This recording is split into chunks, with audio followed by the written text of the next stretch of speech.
سیاسی نظر سے دیکھ کر اس کے فنکشن کو، اس کی فعالیت کو نقصان پہنچانے کی کوشش کر رہے ہیں۔ اب دعوے کے مطابق قصور علیمہ خان کا ہے، کیونکہ وہ 26 نومبر کے کیس کے سلسلے میں پیش نہیں ہوئی، لیکن اکاؤنٹ ہسپتال کے بند کر دیے گئے ہیں، کینسر ہسپتال کے، نمل یونیورسٹی کے بھی میں نے سنا ہے اکاؤنٹ بند کر دیے گئے ہیں۔ اب اس کا ذمہ دار کون ہے؟ میں سمجھتا ہوں اس کا ذمہ دار تو سب سے پہلے وہ جج صاحب ہیں جنہوں نے ایک مبہم سا آرڈر جاری کیا کہ علیمہ خان کے شناختی کارڈ، پاسپورٹ اور بینک اکاؤنٹ جو ہیں وہ بند کر دیے جائے۔ دوسرا قصوروار جو ہے وہ اسٹیٹ بینک آف پاکستان ہے، جس نے عدالتی حکم کی پراپر چھان بین کیے بغیر، جانچ پڑتال کیے بغیر تمام بینکوں کو حکم دے دیا کہ علیمہ خان کے اکاؤنٹ بند کر دیے جائیں۔ اب چونکہ اس میں شناختی کارڈ ہوتا ہے، جہاں جہاں وہ شناختی کارڈ آتا ہے، بطور ڈائریکٹر کے شناختی کارڈ شوکت خانم کے ہسپتال کے جو اکاؤنٹس ہیں وہاں پہ بھی اس کا ذکر ہوتا ہے، تو جناب وہ تمام اکاؤنٹ بند کر دیے گئے۔ اب تیسرا جو قصوروار ہے وہ میں سمجھتا ہوں اسٹیٹ بینک کا گورنر ہے۔ 50 سے 70 ہزار ماہانہ ڈالر کی تنخواہ لینے والا یہ شخص اس ملک کے عوام کے مالی وسائل کا محافظ ہے، ان کا امین ہے، اور اس کے زیر سایہ ایک ایسا کام ہوا ہے کہ بینکوں کو یہ احکامات چلے گئے کہ علیمہ خان کے ساتھ ساتھ شوکت خانم کے اکاؤنٹ بھی بند کر دیے جائیں۔ تو اس سے زیادہ نالائکی، اس سے زیادہ بے شرمی، پتہ نہیں کہنا چاہیے نہیں کہنا چاہیے، کیا ہو سکتی ہے کہ ایک وہ ادارہ جو کہ تمام ملک میں مالی وسائل کے لیے ذمہ دار ہے، ان کی حفاظت کا، سیونگز اکاؤنٹس کا، کرنٹ اکاؤنٹس کا ایک امین ہے ایک لحاظ سے، اور وہاں سے ایک ایسا حکم نامہ چلا گیا جس کے تحت ایک ہسپتال کے اکاؤنٹس بند ہو گئے، یعنی آپ نے ان کا جو روزانہ کا کام کاج ہے اس پہ متاثر اثر انداز ہونے کی کوشش کی۔ اب یہ کام خاص طور پہ ایک ایسے حالات میں ہوا ہے جب کہ سال کے آخر میں شوکت خانم ہسپتال کے جتنے ٹرسٹیز ہیں، ڈائریکٹرز ہیں، اس کے جان پہچان کے قریبی لوگ، وہ فنڈ ریزنگ کی کوشش کرتے ہیں ملک کے اندر، ملک سے باہر، امریکہ میں، یورپ میں۔ اس وقت بھی وہ ابھی شاید شروع کرنے والے ہیں فنڈ ریزنگ کی کیمپین۔ تو اس طرح ایک بہت بڑا شک پیدا کرنے کی کوشش کی ہے اس اقدام کے ذریعے اسٹیٹ بینک نے، اور پھر کچھ بینکوں نے، جن میں سے ہم نے سنا ہے کچھ بینکوں نے انکار بھی کر دیا کہ ہم یہ اکاؤنٹ فریز نہیں کریں گے کیونکہ یہ غیر قانونی ہے۔ اب آپ کو یاد دلاؤں کہ جب میں ہاسپٹل سے 21 دسمبر 2022 کو فارغ ہوا،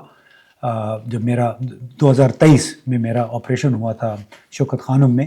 اور جب میں ہسپتال سے گھر واپس آیا تو اسی ہفتے کوئی میرا خیال ہے 25-26 دسمبر 2023 کو اسلام آباد میں فنڈ ریزنگ کے لیے ایک فنکشن ہونا تھا، اور اس کے لیے اسلام آباد کی انتظامیہ نے باقاعدہ اجازت دے رکھی تھی، لیکن عین اس فنڈ ریزنگ کے فنکشن سے ایک دن پہلے اسلام آباد انتظامیہ نے وہ اجازت واپس لے لی۔ یعنی ایسا لگا کہ جیسے وہ عمران خان کو تنگ کرنا چاہتے ہیں، زج کرنا چاہتے ہیں۔ شوکت خانم میں جو بیچارے بلوچستان، وزیرستان، معلوم کہاں سے آتے ہیں کینسر سے متاثر لوگ، ان کی انہیں کیا پرواہ ہے؟ جو سرکاری افسران اپنے بادشاہ، اپنے باس کو خوش کرنے کے لیے درباریوں کی طرح بچھے چلے جاتے ہیں، تو وہ پھر اسی قسم کے کام کرتے ہیں۔ اور یہ شوکت خانم ہسپتال یا نمل یونیورسٹی کے اکاؤنٹس کو بند کرنا، میں سمجھتا ہوں پاکستان کی تمام افسرشاہی کے منہ پر ایک کلنک کا ٹیکا ہے کہ سوچے سمجھے بغیر آپ ایسا اقدام کریں جس سے کسی بھی اس طرح کے فلاحی ادارے کا، جہاں پہ علاج 75% لوگوں کا، مریضوں کا مفت ہوتا ہے، بھلے جس قسم کا علاج ہو، اس کے آپ کام میں رکھنا ڈالنے کی کوشش اس طرح سے کریں، تو اس کا ذمہ دار اسٹیٹ بینک کا گورنر بھی ہے، جو جج بھی ہے جس نے یہ کام کیا، اور وہ افسران بھی ہیں جنہوں نے اس پہ عمل درآمد کیا چھان بین کیے بغیر۔ لیکن بہرحال دوستو، آپ مایوس نہ ہوں، شوکت خانم ہسپتال کے لیے فنڈز اور عطیات کا سلسلہ آپ جاری رکھیں۔